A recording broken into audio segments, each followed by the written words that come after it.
Cockatiel পাখির breeding box দেওয়ার পরে পাখি অনেক সময় পুশ নরম করে। তো আমি আজকে আপনাদের প্র্যাকটিক্যালে দেখাবো। অনেকে আমাকে ফোন করেন যে পুশের কালার এমন গ্রিন কেন, বা পুশ লুজ মোশন করতেছে। আসলে ব্রিডিং বক্স লাগালে ম্যাক্সিমাম সময় কোকাটেল পাখিতে আপনার ডিম পাড়ার আগে একটু লুজ মোশন করে। এটা হচ্ছে স্বাভাবিক, ন্যাচারাল। এটা অনেকে আপনারা ভয় পেয়ে যান। তো আমার অলরেডি দেখতেছেন ব্রিডিং বক্স লাগানো। তো আজকে আমি আপনাদের দেখাই। তো আমার পাখিগুলো দেখেন, অনেক পাখিতে আসলে কেমন পুশ করছে।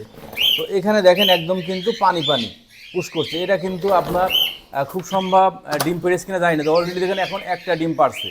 তো ডিম পাড়ার আগে অনেক সময় আবার এই ট্রেটা দেখেন, এটার কিন্তু পুশ নরম নরম, এবং এটা এখানে দেখেন এটা কিন্তু আপনার গ্রিন কালার এবং কালার করে। এটা কিন্তু আসলে কোনো সমস্যা না, কারণ যেহেতু আমরা পাখিকে সফট ফুড দিই।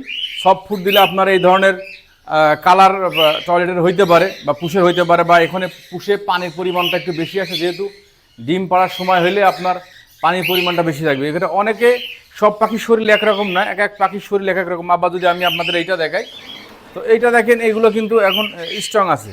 এই এখনও কিন্তু ডিম পাড়েনি, বা ডিম পাড়তে এখনও সময় লাগবে। এই এখনও আপনার নেস্টিং করতেছে, বাট এখনও কিন্তু ডিম পাড়েনি। তো এখানে যদি আমি আর একটা পেয়ার আপনাদেরকে দেখাই, আমার এই যে এই পেয়ারটা, এখানে দেখেন এই পুষগুলো কিন্তু সাদা কালারের করতেছে। তো আসলে এইগুলো দেখে আপনারা ভয় পাবেন না, কারণ এই কিছুদিনের ভিতরে ডিম পাড়বে। আসলে ডিম পাড়ার আগে কোকাটেল পাখির পুষে পানির পরিমাণ একটু বেশি থাকে, বা কালারটা চেঞ্জ হইতে পারে। আপনাকে দেখতে হবে যে পাখির অ্যাক্টিভিটি ঠিক আছে কিনা, পাখি খাবার খাচ্ছে কিনা, পাখি গা ফুলায় ঝিম মেরে বসে আছে কিনা। যদি এইটা না থাকে, পাখির অ্যাক্টিভিটি ঠিক থাকে, তাহলে কোনো দুশ্চিন্তা হওয়ার কারণ নেই। পাখি আপনার ডিম পাড়ার আগে এমন করে। সবাই ভালো থাকবেন, শুভকামনা। আসসালামু আলাইকুম।